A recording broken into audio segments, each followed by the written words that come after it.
Hello guys, and we're back. It's been a while since we've tackled to the legacy Pauper format, and for today's video of the deck feature, we explore the Dimir Faeries. It's not like the usual Dimir deck as we've known if you're familiar with the metagame, wherein you just delve into big creatures. This one will go into out-tempoing your opponent and also gaining card advantage and board advantage, while also setting up your board and also winning from just continuous attack. So this is from a recent major legacy Pauper event which I got from the MTG Top 8. So let's explore the build. We have 18 creatures, 17 instants, of course, including the heavily used counter spell. Let me just adjust the full art version.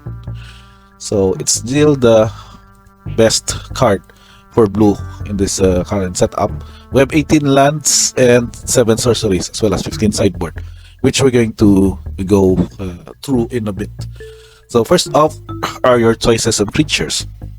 So we're starting off with 3 copies of Faeries here. So this is just a 1 to cast for 1/1. At the same time, like it becomes a flyer, so it mostly can evade most of your opponent's blockers and can also set up your top cards by scrying 2.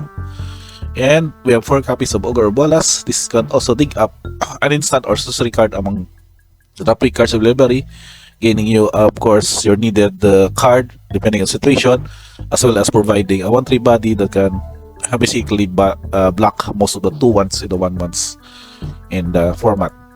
And of course, we've added 4 copies of Spellcutter Sprite. So this is just a flying and a flash counter spell, can counter target spell with mana value X or less equal to the number of fairies you control. So we have a few fairy choices here, which is just mainly this one, but given that this can basically counter 1 mana cost or 0 mana cost spell, it's still going to be relevant in this gameplay. Now we also have Murmuring Mystic, that's 2 copies.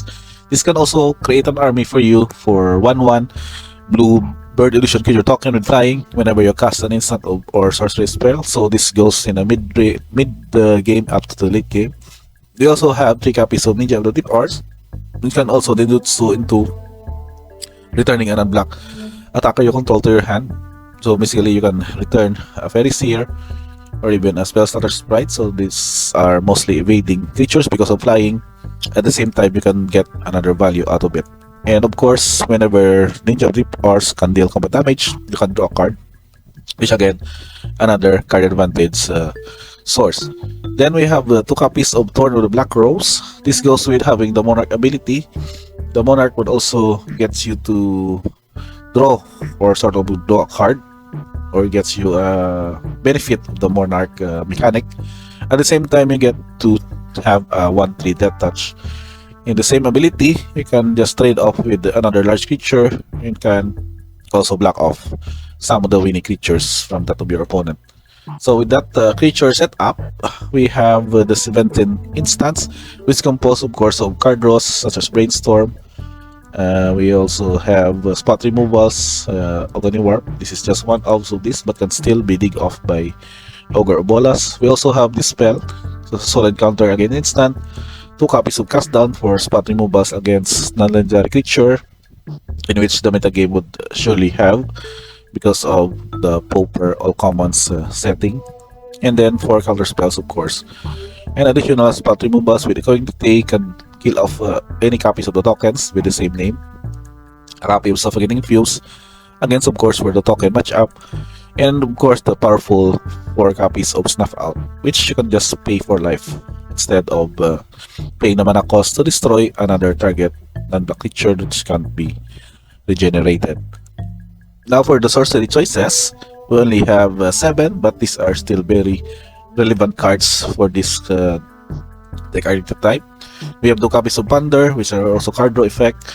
Generous Edict for any sacrifice effects against your opponent's creatures, and 4 copies of Lorien Rebuild. So this is just more of not only an island cycling, but at the same time, a hard cast in the late game can draw you 3 cards in the process. So basically replenish your hand in any instance that you would need to in most of the matchups.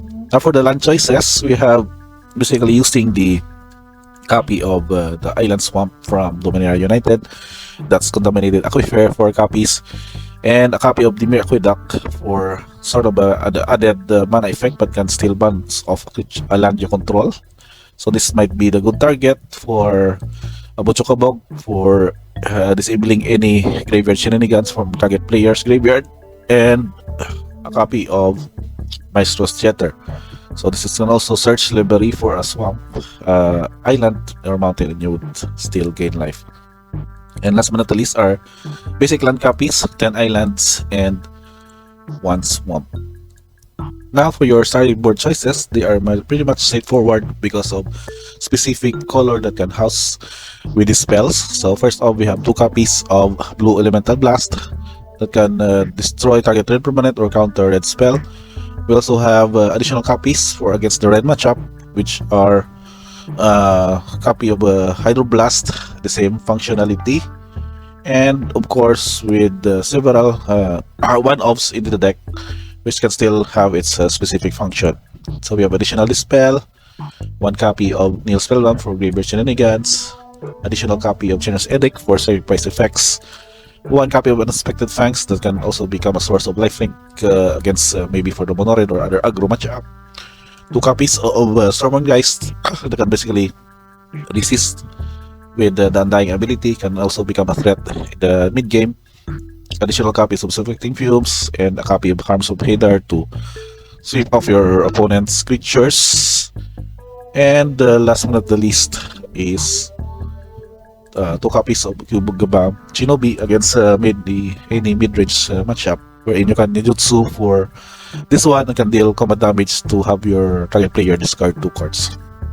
And lastly, for the mana curve, we have an average of 2.62, where mostly 2 and 1 mana cost are prevalent.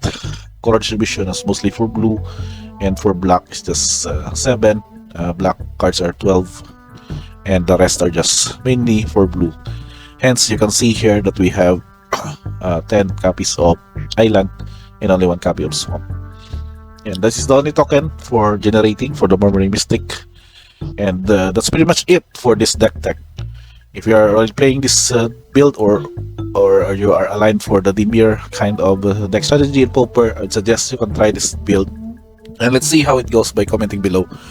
What are your observations and any probable changes in the deck build that we can have a good discussion with. Again guys, that's pretty much it for this Pauper Dimir Faeries deck tech for the Legacy Pauper. Thank you guys for watching and see you on the next video.